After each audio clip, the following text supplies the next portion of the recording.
So welcome, my name is Adam Rinder. This is a review of an introductory supine sequence that I shared during a weekend workshop here at Yoga Union. So I'll be reviewing the sequence and providing the instructions along the way so that you can use this as a resource for your own practice. So begin by placing your palms together as a gesture of centering and allow your eyes to soften or even close. Focus on feeling your body in this space and come into a comfortable position within your own body.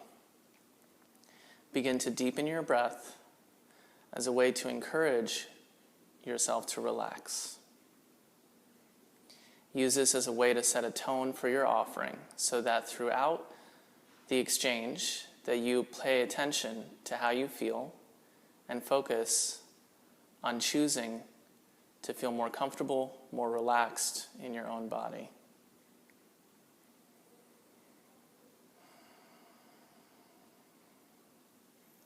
Slowly open your eyes. Gaze upon your partner. Observe whatever you notice, and I observe Linda's breath. And then slowly place your palms at the arches of the feet with a fullness in your touch. Apply the principle of firm yet gentle. Use your body weight to pour weight into one foot and then the other, and keep the softness in your hands while keeping your arms straight and back straight. I recommend keeping your knees slightly wider apart, and you might even scoot your hips back slightly so that there is an angle shy of 90 degrees from your shoulder to your wrist, so that you actually start to work along the arch, the inner arch, and even the sole of the foot. Depending on your partner's flexibility, pay attention to how much rotation you see in their thigh when you press towards the big toe mount, and just be mindful so that if you see that your partner's range of movement is limited, that you focus on applying weight towards the heel of the foot and not as much towards the big toe mount.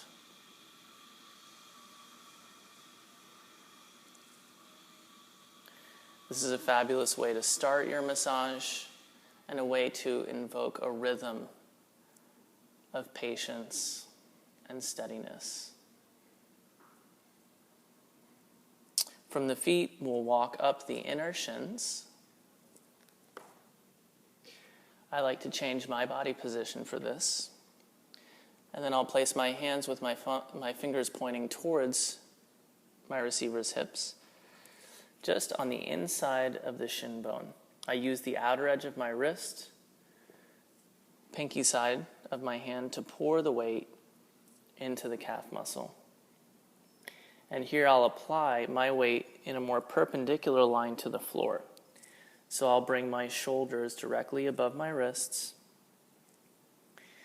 and walk up and down that shin bone between the knee and the ankle.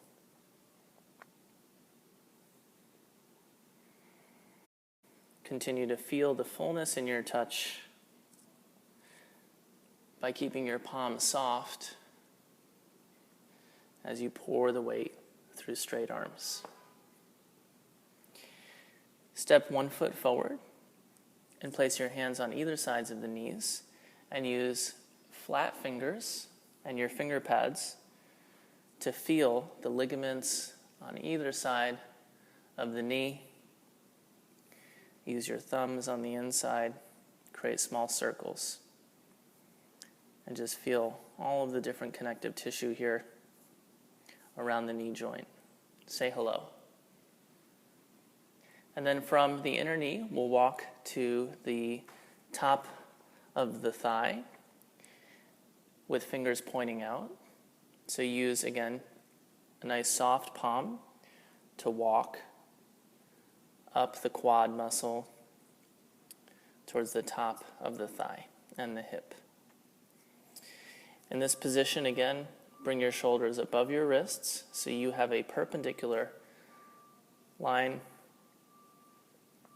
to create more efficiency so that you're using just your body weight, no effort, no force.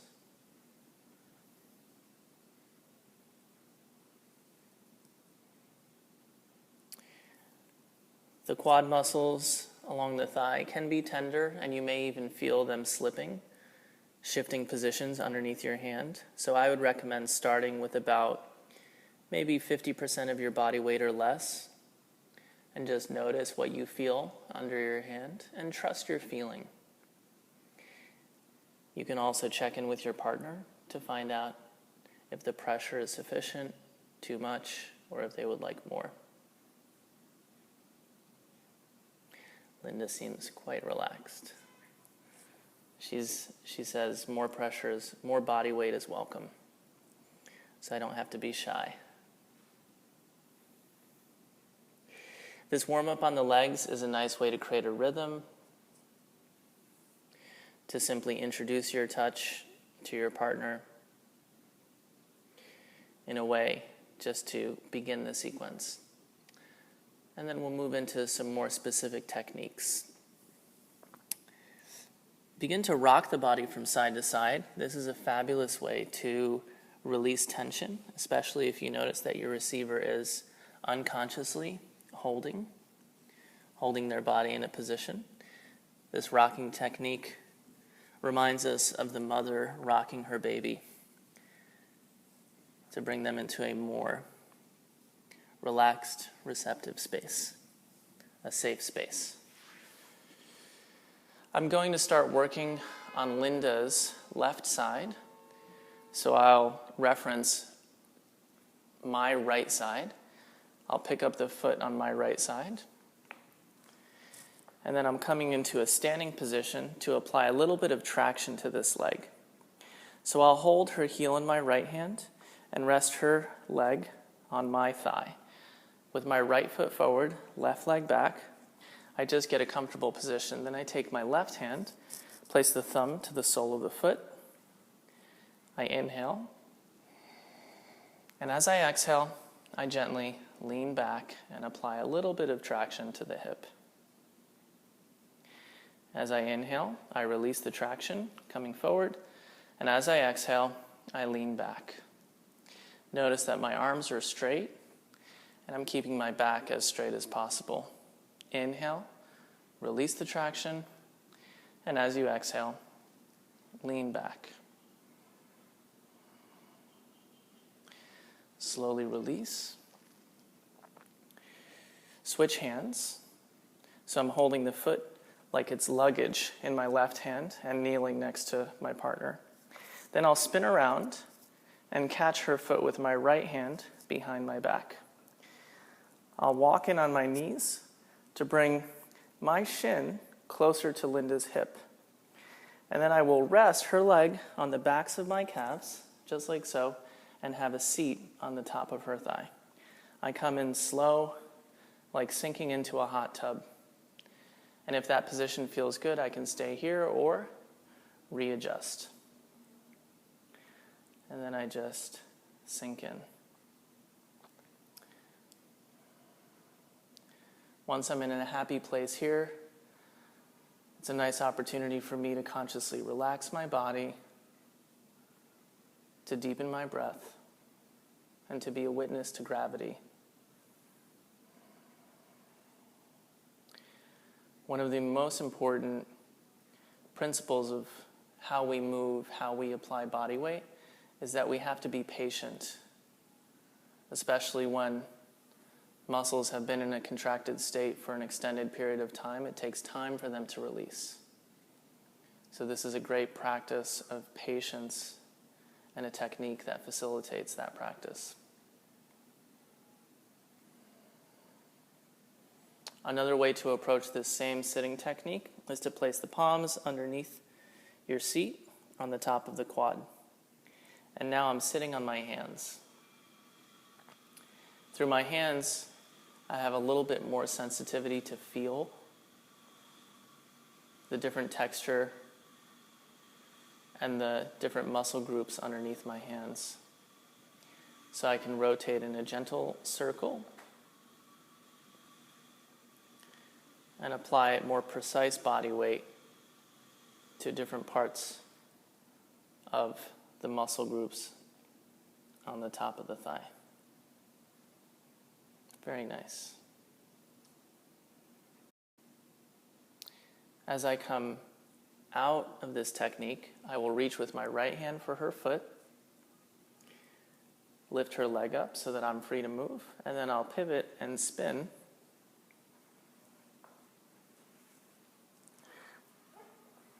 so that I'm facing in the opposite direction.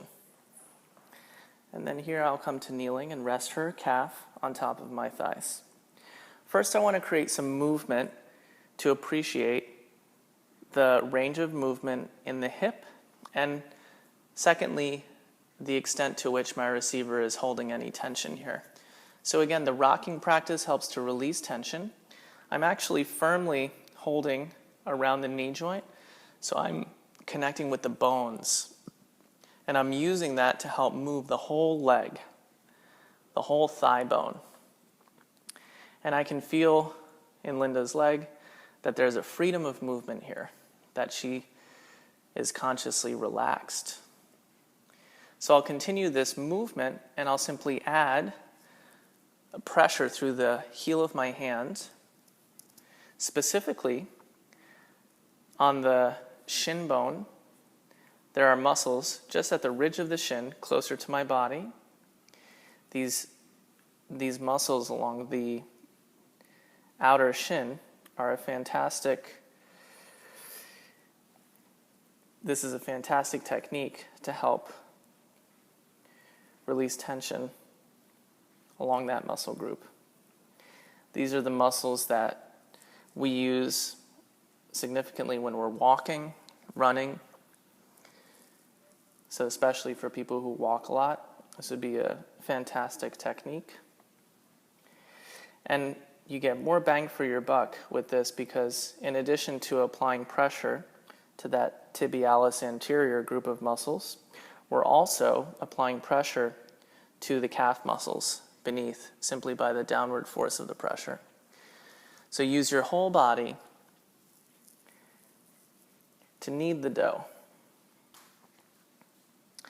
And you can even follow with your right hand up the outside of the leg, up the thigh, towards the top of the thigh and close to the hip, and keep that rocking movement going. So this one, you can really play with what feels comfortable for you. Transitioning, I'll take a hold of Linda's foot with my left hand. As I come to an upright kneeling position, I support her knee with my right hand, and I take her knee wide. I can slide her foot into my right hand. No effort here. My arm is straight. I'm in an upright kneeling position. I'm facing her with my body. I simply step my right foot forward, nice and wide, and I place her foot in my hip crease. Here, her foot will slide out if I don't create some tension. So I need to shift my hips forward so that the tension of her flexibility will keep her foot in my hip. In order to do so, I'll orient myself closer to her body and move in an arc around to the right. Right about here, as I lean my hips forward, I notice her opposite leg starts to lift. So I'm going to support that with a mothering hand here on the outer hip. I hook around the hip, and then with my right hand, I place my palm just to the underside of the leg and lean my weight into my right hand to fix her thigh to the floor. My hand is now on top of the hamstring muscles underneath the thigh.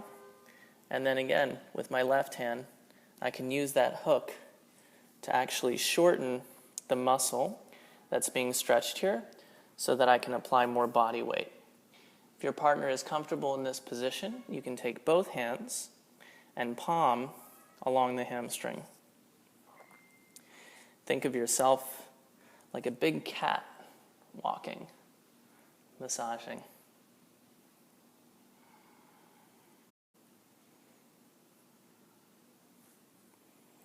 In order to reinforce the principle of staying relaxed in your own body, find a comfortable position for you to apply this technique.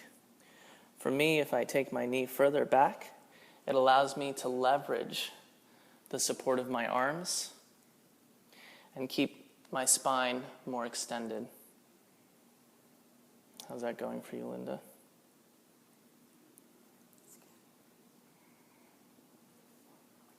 To come out, I'm mindful to step my knee in.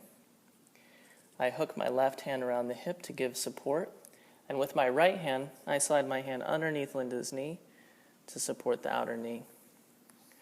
When the hip's been open in this position, the body is asking for a counter posture, a twist. So I'll lower my right knee to the floor just outside her hip and step my left foot across the midline. And here I make a shelf with my thigh. I use my left thigh to catch her leg, and I pause here. To bring her into the twist, I use my body, my legs.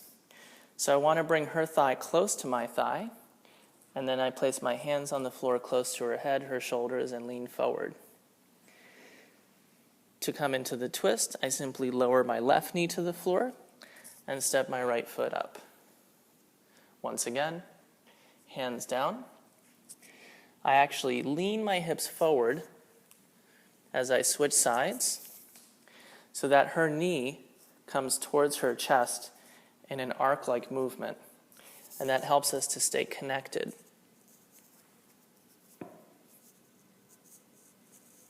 So that it creates ease in that transition. In the twist, I can take my knee wider and further forward for a deeper twist. And I'm looking at Linda's opposite shoulder. As soon as that shoulder starts to lift, I've reached the limit. I can stay here. For me, this is a comfortable position to sit on my left heel, and then I simply add my arms. I'll rest my left forearm on her thigh, my right hand supports behind the back, and I lean a little bit to the left to deepen the twist. I hear Linda's breathing get deeper. It's a good sign that we're in sync together. To come out, I use my hands on the floor. Again, I lower my right knee down, step my left foot up, and then I'll simply allow her knee to come towards her as her foot slides into my left hip crease. So I catch it here. And now I'm going to work a different technique with a lock. So I need to create some space. I want to bring Linda's knee back, actually to create more space at the top of her thigh. So I want to open this joint between her torso and her thigh so that I can step my left foot across her body and into that space. Adjust your body so that you're comfortable, and then lock your left heel against the top of the thigh. Once you have a good lock, you can use that as leverage.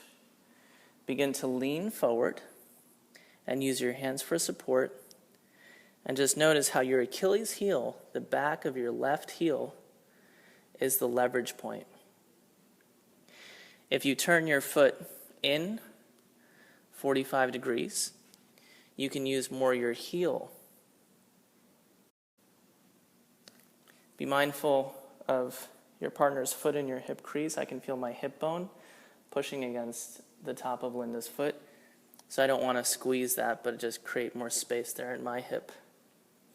And then one of the fun techniques that we practiced in class, if you keep your foot parallel to your partner's body, you simply move to the side. So I lean to my right, and I get a big opening through that hip. How's your foot doing in here? All good? If you really want to get lazy with it, you can come all the way down. And if you've got a good lock, you'll get a good stretch there. So we've opened the hip, we've twisted, we've opened the hip once again. Now we can come back to standing and switch sides. We'll begin with a gentle traction. Supporting her opposite leg in my left hand, I rest her foot on my thigh, place my right hand with the thumb to the sole of the foot. I inhale as I prepare, and as I exhale, lean back. Inhale, release the traction. And exhale, lean your body back. As best you can, keep your arms straight, back straight, and even lift your chest slightly. If you feel like you need to bend your arms, try stepping your back foot even further back. Take a longer stance. And then again, with straight arms, lean back. Switch hands, so you're holding your partner's foot in your right hand. Lower your knees to the ground, and like you're holding a suitcase in your right hand, kneel next to their leg. Then spin to your left, catch their foot with your left hand, and scoot in so that your shin is close to your partner's hip. And you notice I'm lifting Linda's leg to create space so that I can scoot in even closer. Then I'll lower her leg onto my calves. I look for the most natural seat here, and then I slowly sit on the thigh.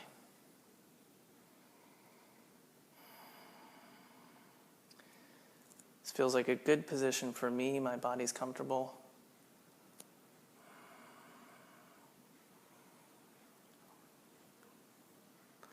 Linda is breathing deeply.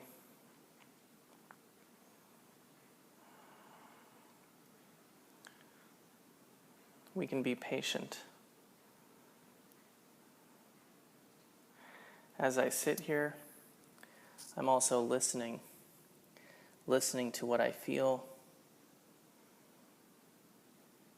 As an option, place your hands underneath your seat with the fingers pointing in towards one another. And use your hands to feel with a little bit more dexterity the entire area that you're sitting upon. And I'm making these little circles in my body as a way to distribute the weight more precisely to different points underneath my hands. If I lean towards Linda into my right side, I might even feel a blood stop, temporarily blocking the femoral artery and creating an opportunity to flush the blood through the leg and promote better circulation around this joint. So these blood stops can be very effective techniques to promote circulation, which in turn can help relieve back pain in the low back and even promote better circulation in the legs. As I come up slowly as I came in. Using my left hand, I'll reach for the foot. And then I'll pivot around to come into a kneeling position underneath my partner's calf.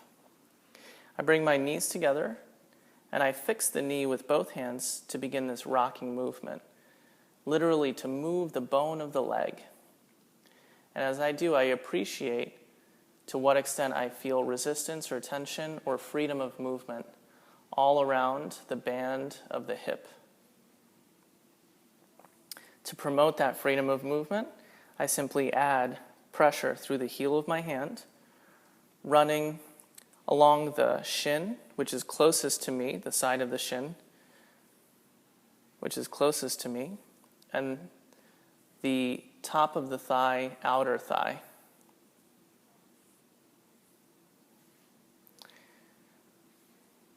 And simply working like this can help stimulate movement, can help release some congestion in these strong tendons and these strong bands of muscle on the outside of the leg. In particular, I'm focusing on pressing downward with my wrists on the outer shin, and that translates to pressure on the calf muscle on top of my thighs. So I get the 2-for-1 effect of this technique. Value. To transition into the next technique, hold the foot with your right hand, come to an upright kneeling position, and catch the knee with your left hand. Give good support to the knee. When the knee is above the hip, the leg is light. You have the leg in a neutral position. Take the knee wide, slide your left hand to the foot, and pause there. Here, my left hand is close to my hip, so I'm about to make that catch. I step my left foot forward, catch the foot in my hip crease, and then here I need to find the natural range of movement for Linda in this position in order to find a place where there is a natural tension. That tension will hold her foot in my hip crease and will enable me to use my hands in other ways. So as I'm looking at the movement of Linda's knee towards the floor, I can see where I want to land her knee, and I can adjust my body position accordingly so I'm perpendicular to that angle. I place my left hand just at the inside, underside of the thigh. I take my right hand and hook her opposite hip. I bring her hip with me as I fix her thigh to the ground. Then I might even adjust once again. Once I'm in this position, I've fixed her thigh down, and I'll use both hands to walk along the hamstring. In this position, I often find that I want more space between my hands and my back knee. So I'm walking my back knee way back, coming into like a lizard position in my legs. In some cases, we call this low lunge in yoga, or forearm lunge, if my forearms were on the ground. And just use your palms to walk along the hamstring here. Use the firmness of your body weight, translated through the softness of your touch, in order to be simply a vessel through which gravity can pour.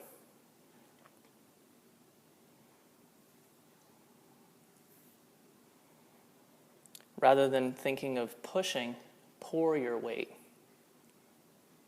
and just allow your arms to support you as you lean into your hands. To transition out, I'll walk my back knee in, hold the hip with my right hand, support the knee with my left hand, and bring Linda's hips back to the floor. I'll bring her knee back into a neutral position as I switch my position. Lowering my left knee, I step my right foot across. Then I catch her knee crease with my thigh. I'm preparing for the twist, so I want to bring her knee across her body.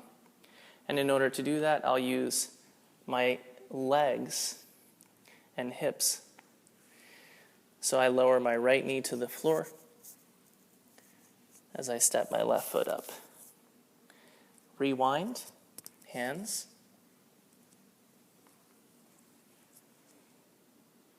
Again, I use my hands on either side of her head so I can bring my hips forward as I lower her knee to the ground. And I can see the shoulders lifting, so this is a nice deep twist for her. I'll have a seat on my right hip, pause for a moment, and then I can add my arms. I'll lower my right forearm to her thigh, wrap my left arm around her back, and offer a little bit of a deepening to the twist by leaning gently to the right.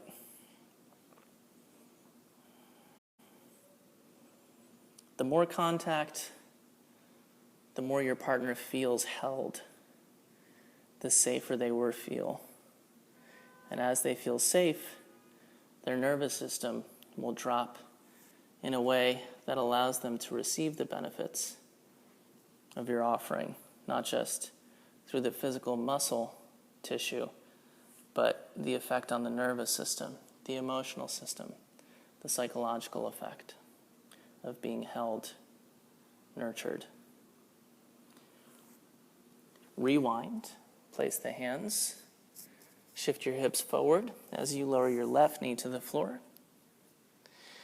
And then as you come to an upright kneeling position, allow your partner's foot to slide to your hip crease. And I will step back to create space between Linda's thigh and her torso. I want to create enough space that I can step my right foot over her body, just inside her torso, and then lock my right heel back against the top of her thigh. I keep that lock, and I lean forward. And I allow the weight to move over the lever of the back of my heel and my Achilles heel.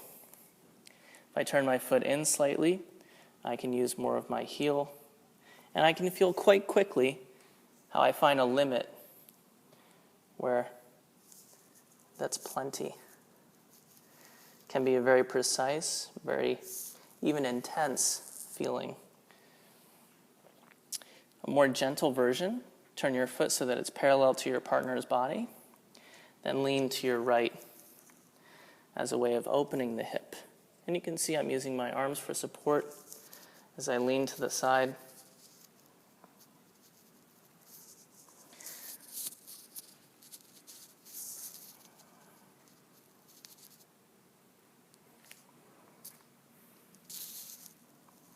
I get happy.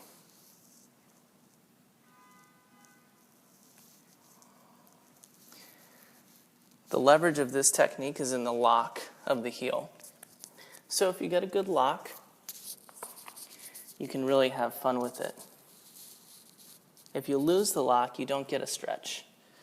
So I'm also noticing as I lean that her opposite hip is lifting slightly, and that tells me that I've got a good lock and there's a good reciprocal tension happening. To come out, step your right foot across the body and back, and then bring the knee into a neutral position. Slowly straighten your partner's leg. And now we'll review some techniques for the upper back. So lift your partner's legs up, bring their feet together, and then lower your right knee to the floor outside their hip. Lower their legs onto your left thigh like a shelf. In this position, I'll bring Linda's arms closer to her body so that there is maybe a 45-degree distance between her arms and her torso. This position with the legs on your thigh may feel heavy for you as the giver. It's no problem if you allow the knees to slide in towards your partner's torso and just keep the heels in your hip crease or on top of your thigh. Here at the front of the shoulder, we'll work the point we call letting go. It's the juncture between the chest, the pec muscle, and the head of the arm bone. So use the heel of your hand and find the nest right below the head of the arm bone, where the collarbone runs to meet the front of the shoulder. Find that nest with both hands and use again the fullness of your touch to make a lot of contact and look for the most natural fit, the most perfect union between your hand and your partner's shoulder here at the front of the shoulder. Each time I adjust my hands, I look for a better fit.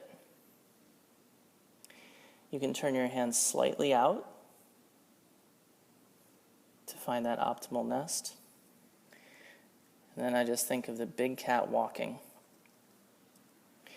One thing I'll do with Linda is I'll actually slide her legs a little bit higher up on my thighs so that there's more space here. And I'll also focus on pulling slightly down and back with the heel of my hand, since the tendency will be for the weight to pour forward and stretch the skin. So I'll consciously pull my hands back as I pour my weight down. Looking for opposites, I keep my left hand where it is. I place my right hand on top. Inhale, lift your chest. As you exhale, pull your hands back and lean your weight straight down in a perpendicular movement, perpendicular to the floor and your point of contact. Be mindful of how much weight you pour in. Readjust your hands if necessary. And just think of pouring your weight like a dimmer switch, where you can add more weight by simply leaning forward. Take your time to feel and be patient.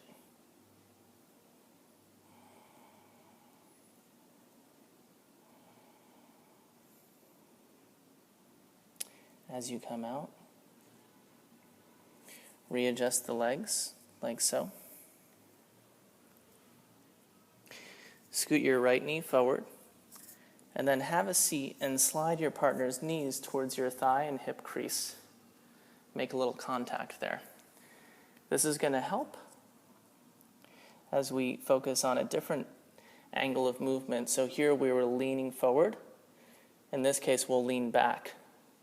Make a hook with your middle finger, ring finger, hand on hand, like the shadow puppet, and hook right between the neck and shoulder on the back of the body. Make the hook, take a big breath in, and as you exhale, lean back. I stay low to the ground as I lean back, and then I'll readjust my hands, find a better fit, and lean back. I use my finger pads and even my knuckles to make contact there. And I'm fishing for the trapezius muscle. So the trapezius muscle runs from the back of the neck, along the top of the shoulder, and all the way down along the shoulder blade. So it's a rather large muscle group, and so we're just reaching for the top of that muscle group here. If you focus on the point between the neck and shoulders at the back of the body, you'll generally find an area that's welcome and looking forward to this kind of loving hook. Coming back up, I'll switch sides. Place your partner's knees, bring their knees towards their chest to keep their legs light. I use my hands on the heels to support the feet while I switch directions, switch sides. I'll bring my left knee outside of Linda's hip, my right foot forward, and then I'll bring her legs on top of my thigh. Once again, I'll bring the arms close to the torso, and in that way, it actually allows for me to apply pressure to this pec minor region, what's referred to as letting go. There's a little muscle called the pec minor.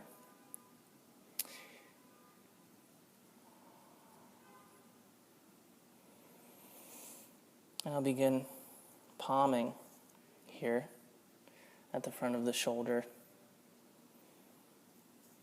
looking again for a natural fit between the heel of my hand and then the space just under the head of the arm bone. Keep the weight in your right hand. Place your left hand on top. Pause. Take a big breath in. And as you exhale, pull your hands down, back, as you pour your weight from your shoulders down and lean into your hands. Give yourself time here to feel what's happening. If you need to readjust, do so.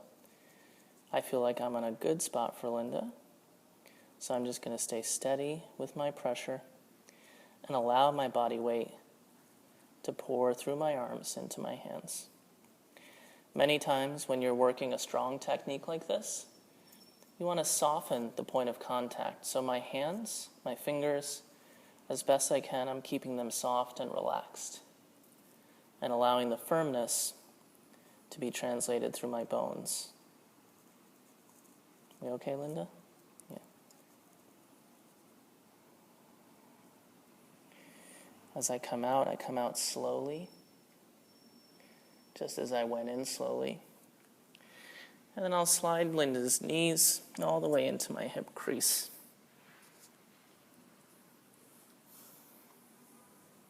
I'll turn her head away from the action so that it creates space along the neck to the shoulder, and that gives me a little bit of a slot through which I can find the trapezius muscle at the back of the neck.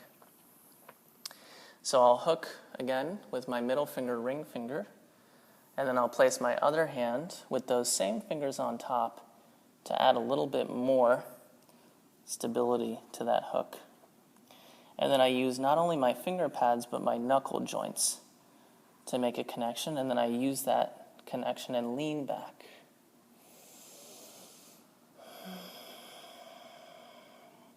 Think of leaning straight back rather than lifting your partner. I see many times people lift in this technique, and I would encourage you to stay low and lean straight back. As you lean back, think of pulling in the direction of the opposite hip from where you are. And in my case, I'm leaning towards my left hip. As I come back, I may just revisit here.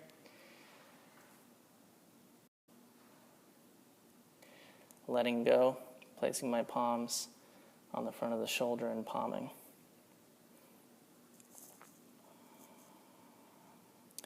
Next up is a really fun technique that we were playing with. Can be a little tricky, but is worth the effort. So again, I hold the heels with my hands so that Linda's knees are in towards her chest. That keeps her legs on their best behavior. And then I'll bring my knees together, and I'm going to line up my right knee, which is the knee that is furthest back from your viewpoint. I'm going to line up my right knee with her hip and bring my left knee together with my right. So my knees are together, and then I'll lower my torso and hands to the floor so I'm in a position on all fours. My torso is supporting her legs. I've got my knees against her hips, and I walk my knees forward little by little, just a little bit. So I want to walk my knees forward enough that it starts to bring her hips a few inches to the side. I keep the contact between my thighs, her hips, and then I use my left hand, gentle spank, so I know I've got the hip where I want it, and I'll lean back. And as I do, I bring her whole body onto my thighs. I'm not pulling so much with my left hand. As I lean back, the body naturally pivots over the fulcrum of my knees. Once again, if I need to readjust, I walk my knees together. I press the tops of my thighs against her hips. And even if I get in a little bit tighter, so I lower my belly onto the backs of her thighs, I can get even more leverage. The closer I get to her when I'm in that starting position, the easier it is to pull her towards me once we use that fulcrum to lift the hips up. This is a lovely position here. Gives her a nice twist. I can also bring my left hand between the space of her legs and bring her knee on top of my left shoulder.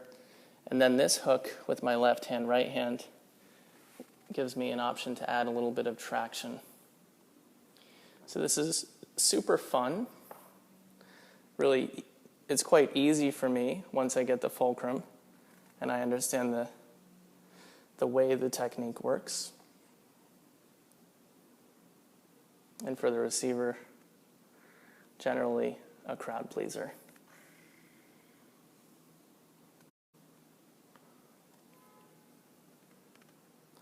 To come down, I simply shift my body weight forward, lower my hands to the floor, and then I can bring her knees in towards her chest.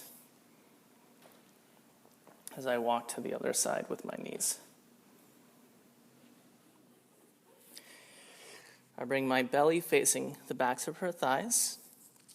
I walk my knees in slightly so that my outside knee, my left knee in this case, the one that's furthest away from your viewpoint, is aligned with her hip. Then I bring my right knee to meet the left, knees together. Then I'll walk forward with my knees. As I walk forward, I'm pushing Linda's hips in the direction of where I'm walking. That's going to set her up for a deeper twist. One thing you may want to consider is swinging your feet away from your partner's head.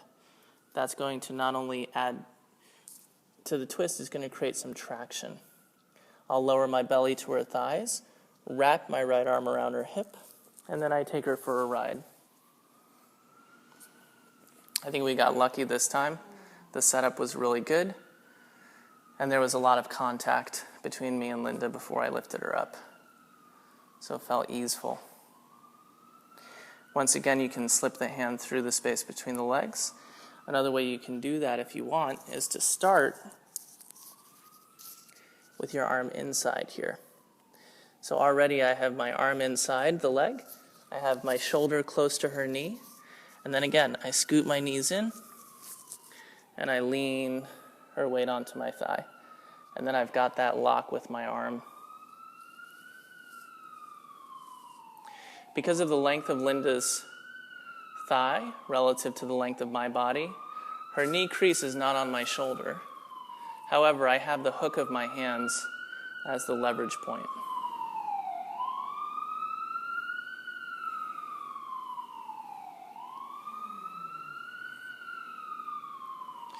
Enjoy this stretch. And then to come out, walk your hands forward, walk your knees back, and then once again hold the backs of the legs to keep your partner's knees in towards their chest. We'll finish with the bullfighter. Come to standing and support your partner's legs and bring them into a straight position. Turn the toes slightly in and out to release again the hip flexors. And then stepping 1 foot forward, 1 foot back, hide the toes behind your hips and lean your hips back. Keep your spine extended. Inhale, come forward. And exhale, lean back.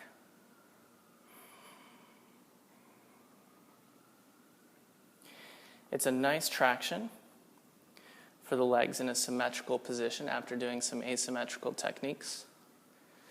So it's also a nice position for the giver to relax and stretch. For me, I get a nice back extension in this technique. As a way of sealing, here's a fancy little way to dismount, to use your feet to lower your partner's legs to the floor. And then staying connected to my partner through my feet. One at a time, I remove my feet and place my hands on tops of the thighs.